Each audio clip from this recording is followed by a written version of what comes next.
Gandhi's Passion, The Life and Legacy of Mahatma Gandhi by Stanley Wolpert. Chapter 12, Rising of the Poison. Things are going from bad to worse, Gandhi wrote Jawaharlal Nehru in mid-1927, and it is quite plain that we have not yet drunk the last dregs. But I regard all this rising of the poison to the surface as a necessary process in national upbuilding. Britain's Tory government ended all attempts at liberal cooperation, begun by ministers like Morley and Montagu, trusting instead to racist reactionaries like Birkenhead. Young Nehru, expecting nothing better from London, turned to Moscow for his ideological inspiration. Gandhi looked within, waiting for a whispered message.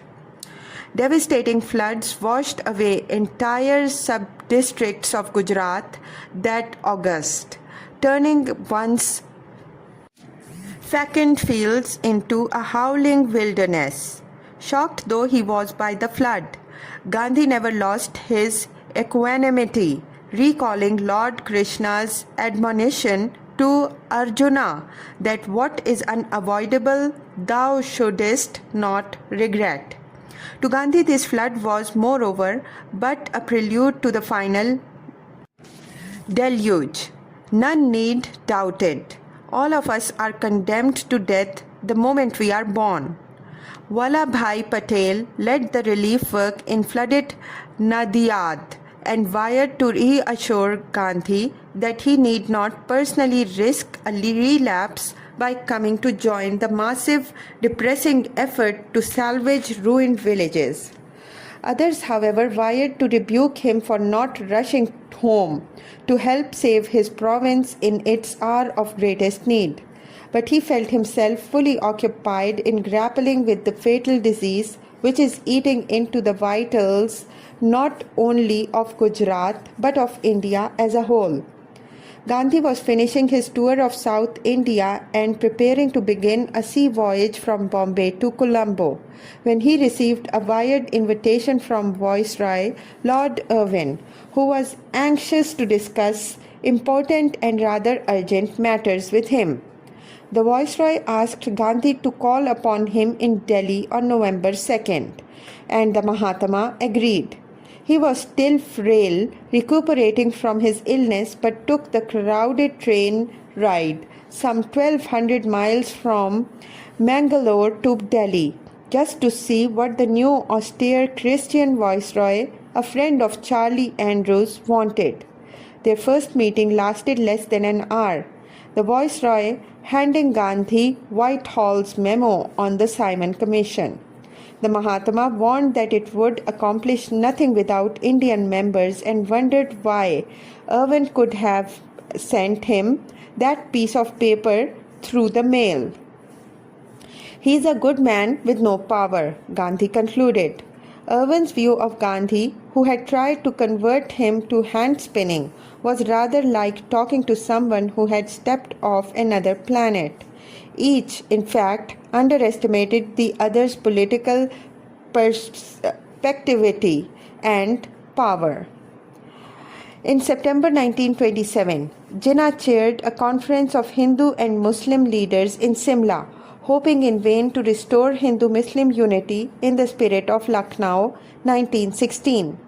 Congress also tried in late October 1927 in Calcutta to resurrect the post-war feeling of cooperation between India's two greatest religious communities. Gandhi was invited, but he had no faith in such meetings and so attended neither. In an atmosphere which is surcharged with distrust, fear and hopelessness, in my opinion, these devices rather hinder than help heart unity. Gandhi's health continued to preoccupy him, particularly given his belief that every disease was caused by some sin, whose exact source might remain unknown. When the mind is disturbed by impure thought, he wrote a friend seeking advice on how to restrain himself. One should occupy it in some work. Never let the eyes follow their inclination. if they fall on a woman, withdraw them immediately. Desire for sex pleasure is equally impure, whether its object is one's wife or some other woman. The 58-year-old Mahatma had just returned from his visit with his wife to Sri Lanka and was touring Orissa alone until Meera left the ashram to join him there. He did not bother to attend the annual Congress session in Madras, so alienated did he feel from the organization he had dramatically refashioned less than a decade earlier. Jawaharlal Nehru went directly to the Madras Congress. However, on returning from Europe, where he had visited Moscow and the Kremlin for celebrations of the 10th anniversary of the Bolshevik Revolution, this Congress declares the goal of the Indian people to be independence with full control over the defense forces of the country. Nehru moved as the first Congress revolution carried in Madras. Gandhi was shocked when he heard of that impractical demand and criticized the decision in his correspondence with Nehru. The rift between Congress's two greatest leaders began after Chauri Chaura thus widened and would continue to grow. Not only 20 years younger than Gandhi, but armed to the teeth with Marxist dialectics, Jawaharlal pressed on. What then can be done? You say nothing, you only criticize, and no helpful lead comes from you. Nehru had no faith in hand spinning and considered Gandhi's ancient Hindu ideals outdated and impractical, if not reactionary. Jawaharlal felt certain that old Bapu badly misjudged the civilization of the West and attached much too great importance to its weaknesses and failings, ignoring the potent strengths of industrialism. Gandhi tried to explain why he found Nehru's independence resolution so obnoxious. Personally, I crave not for independence, which I do not understand, but I long for freedom from the English yoke. I would pay any price for it. I would accept chaos in exchange for it. For the English peace is the peace of the grave. Britain's satanic rule had ruined India, Gandhi argued, not only materially, but also morally and spiritually. 300 million Indian souls were crushed under the heels of 100,000 Englishmen. Nehru had argued that class conflict had made armed revolution inevitable to liberate India. Gandhi insisted on non-violent conversion rather than coercion, reiterating his passionate yogic faith in self-suffering. His ambition was higher than independence. Through the deliverance of India, I seek to deliver the so-called weaker races of the earth from the crushing heels of Western exploitation. Finally, he wanted to convert enough Englishmen to his faith so that Britain and India would join one day as peaceful partners in a world commonwealth. Nehru's harsh critique had forced Gandhi to explain his true long-range plan to convert the world to his religious philosophy of love and truth through the might of his great soul's self-suffering. He had, after all, converted Meera Behan from the Admiral's daughter to his loving sister, and the Reverend Charlie Andrews to his dearest male disciple, and Muriel Lester, Henry Pollack, and Dr. Joseph Dock. In his remaining 2 decades, he would gather millions more, such good and selfless souls from Great Britain, America, and Europe, to help India not only liberate its hundreds of millions from harsh imperial shackles, but also to try to transform the starving poorer half of that continent's population into working spinners and weavers, capable of feeding their families. Nehru, like Marx and Lenin, favored a far different sort of revolution, though he was clever enough to remain this powerful Mahatma's chosen successor. rather than bolting Congress to lead a youthful left coalition on his own. From his ashram in late January 1928, Gandhi wrote to urge Jawaharlal to break free of him. If any freedom is required from me, I give you all the freedom you may need, the Mahatma suggested. I see quite clearly that you must carry on open warfare against me and my views. For if I am wrong, I am evidently doing irreparable harm to the country, and it is your duty to rise in revolt against me. Write to me a letter for publication showing your differences. I will print it in Young India and write a brief reply. With love, Bapu. That fortnight offer sufficed to bring a halt to young Nehru's criticism, at least for the time being. After he presided over the Congress, thanks to Gandhi's support and his father's initiative, he would grow much more confident of his own judgment. Gandhi's blood pressure rose so high in February 1928 that he was advised by doctors to stay at the ashram, preferably lying down as much as possible. Except for spinning, therefore, I am on my back. He wrote his dear child Esther in Denmark. He did not participate in the massive boycotts of the Simon Commission, organized in Bombay with a black flag welcome by Jinnah, and in Delhi and Allahabad by both Nehru's, Ansari, and other Congress leaders, all of whom rallied India's youth to leave their college lecture halls and protest the racist arrogance of imperial paternalism. Gandhi alone remained away from that all-parties conference in Delhi, which was chaired by Ansari.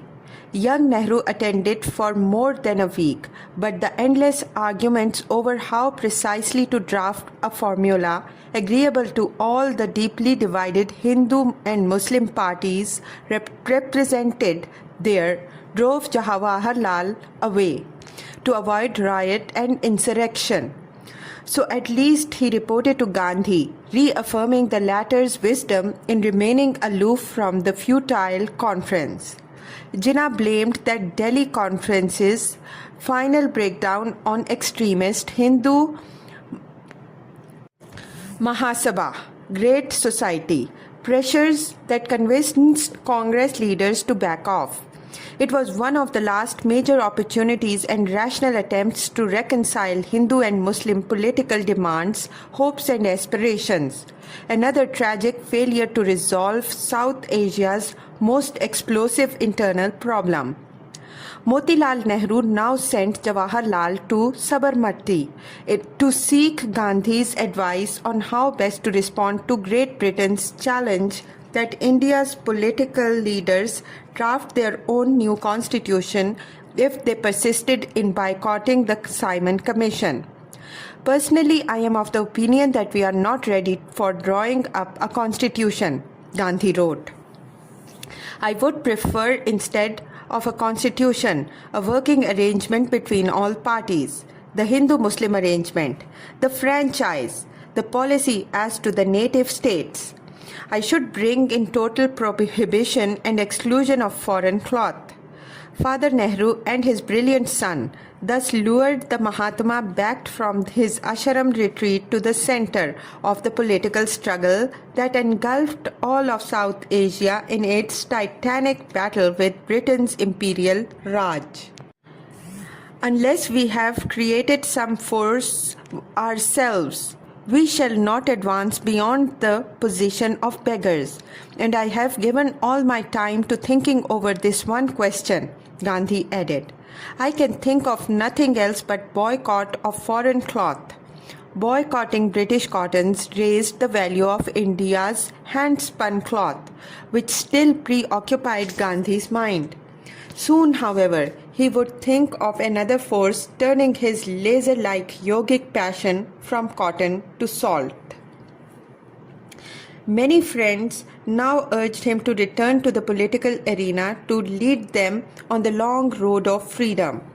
I am biding my time, and you will find me leading the country in the field of politics when the country is ready. He responded to one such appeal. Then, in May, he wrote to Motilal Nehru, who was also pressed to return to active political duty. I have no faith in a legislative solution of the communal question, and who will listen to my drastic views on almost every matter. Nonetheless, he answered the elder Nehru's call to go to Bombay to be available to those who planned to attend the Congress Working Committee's meetings there. Motilal hoped at this time to win the Working Committee's support for his son Jawaharlal to become the next president of the Congress. Some Congress leaders preferred Sardar Vallabhbhai Patel to young Nehru. However, especially in light of the heroic Satyagraha Vallabhbhai led in Bardoli district, Bengal's members were not willing to host the Congress in Calcutta if Jawaharlal presided. So Gandhi decided to urge Motilal to take the burden one last time, rather than handing it down to his as yet untested son. Ailing Motilal, though long since dead by the time India won its independence, was thus the founding father of India's Nehru dynasty. It was Vallabhbhai Patel's victory in the Bardoli Satyagraha campaign, won that August of 1928, that restored much of Gandhi's lost faith in his ability to rally again the non-violent army he had mobilized in 1921. The noble band of volunteers who had the privilege of serving under Vallabhbhai deserve the highest praise for their devotion and splendid discipline, Gandhi wrote. A week later, he reminded his faithful young India readers, "The bigger battle is still before us, the battle for freedom of which the campaign was planned in 1921 and which has yet to be fought."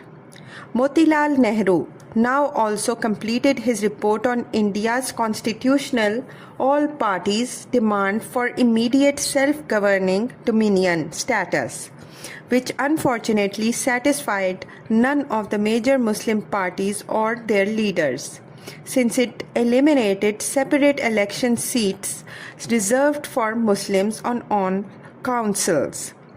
Shaukat Ali and Jinnah both believed that Motilal's mind had been captured by orthodox Hindu Mahasabha leaders, thus irreparably widening the communal ravine. That November of 1928, Gandhi noted deep darkness all around, especially in the growing number of Hindu-Muslim riots. Mounting frustrations caused by the Simon Commission triggered popular boycott of its hearing and black flag protests wherever it went. In Punjab's capital of Lahore, one such march, led by Lala Lajpat Rai, ended in a violent charge by police, whose iron-tipped lathi blows on Lala's chest and back mortally wounded him. Gandhi eulogized Lala Lajpat as a martyr for India, urging all patriotic Muslims to join Hindu mourners in their prayers for Punjab's fearless fallen leader. Shaukat Ali replied, however, with an angry anti-Hindu speech, and though Gandhi pleaded with his former brother to retract what he'd said, Shaukat refused Gandhi's invitation to talk about ways of avoiding future communal strife. Jawaharlal Nehru led a Lucknow rally against the Simon Commission that December and was also severely beaten by police lathis. "My love to you," Gandhi wrote when he learned of the struggle. "May God spare you for many a long year to come and make you his chosen instrument for freeing India." Motilal, outraged by that police attack against his son, prepared himself for the second and last session of Congress over which he would preside.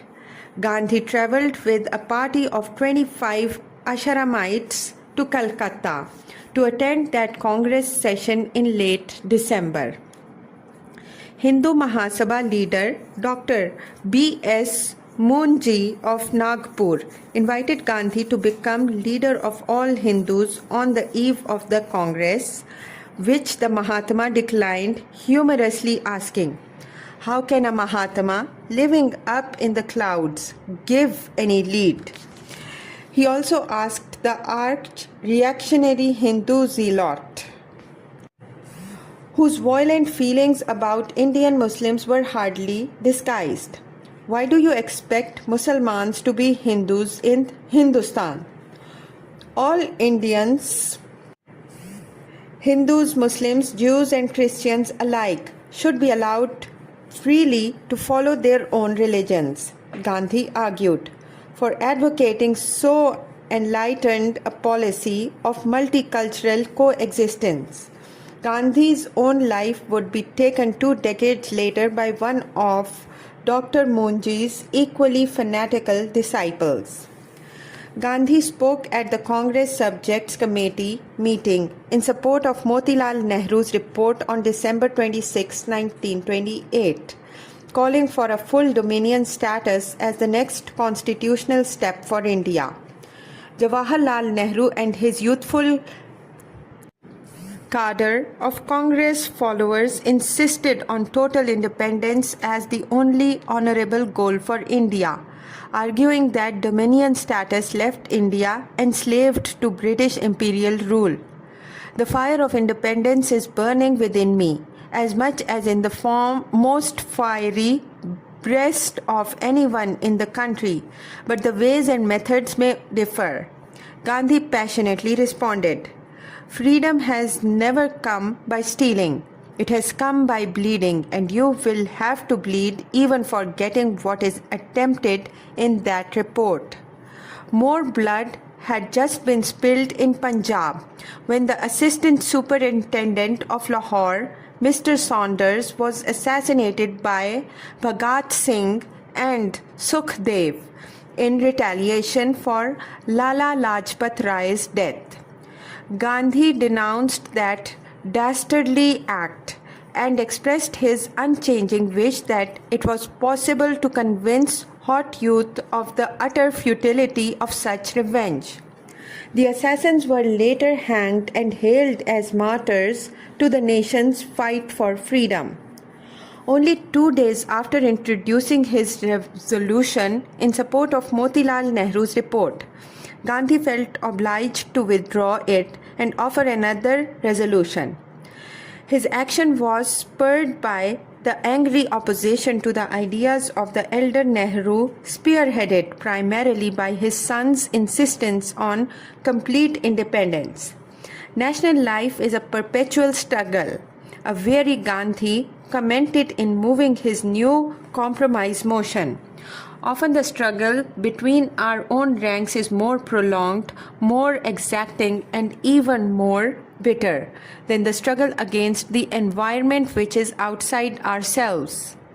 Jawaharlal absented himself from the Congress Subjects Committee meeting Gandhi now addressed, sulking in his tent after having reversed his position following several sleepless nights. Gandhi sympathized with young Nehru's idealistic impatience, but knew that Britain's Tory government would only scoff at any demand now for independence, probably even ignore the more moderate call for dominion status. Gandhi's empathetic insight into Jawaharlal's mercurial, Hamlet-like psyche and temperament made him resolve at this Calcutta Congress, where he met and argued with both Nehrus around the clock for 2 long days and heated nights, to return to Congress's political frontline. He perceived that brilliant barrister Jawaharlal was so thoroughly disillusioned by Motilal's pleas for patience and so contemptuously of the bourgeois values and ideas of his father's generation of liberal, anglicized Indians that he was chafing dangerously at the bit. ready to quit Congress to lead an Indo-Bolshevik party in revolution. Gandhi alone had the passionate authority to hold Jawaharlal and his comrades within Congress's national harness, for Gandhi lived the penurious peasant life of hardship, whose virtues they idealized and romanticized.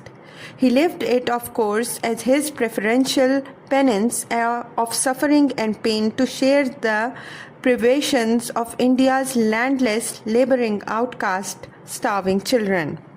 But to hold such an idealist as young Nehru in check, Gandhi knew that he would have to abandon his life of rural retreat, returning first to the hurly-burly of urban political chaos like that he had found so hateful in Calcutta, and then to the enforced solitude of long years behind British bars and barbed-wired walls. Our life is a perpetual struggle against oppressive environments and within our ranks.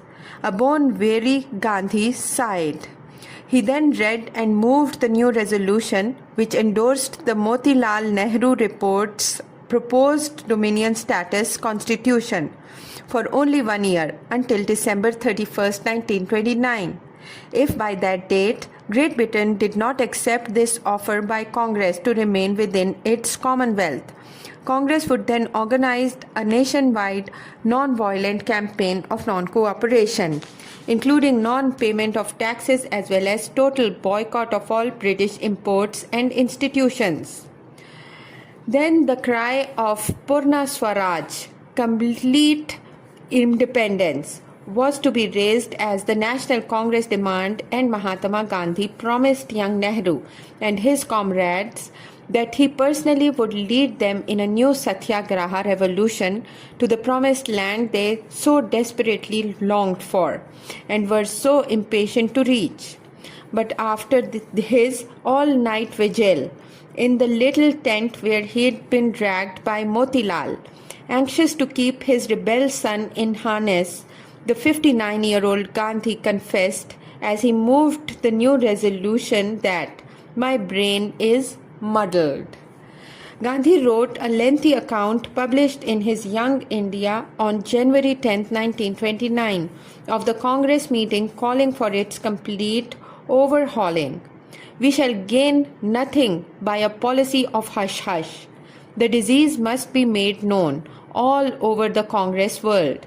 The volunteers, dressed in European fashion, presented, in my opinion, a sorry spectacle at Calcutta, and the expense incurred was out of keeping with the pauperism of the nation. Congress must not be used for making money. We are a nation passing through the valley of humiliation. So long as we have not secured our freedom, we have not the least excuse at the annual stock-taking season for amusements, riotous or subdued." Now that he was called back into political harness, he resolved to try at least to whip Congress's laggard army of shoddy recruits into shape for the struggle ahead.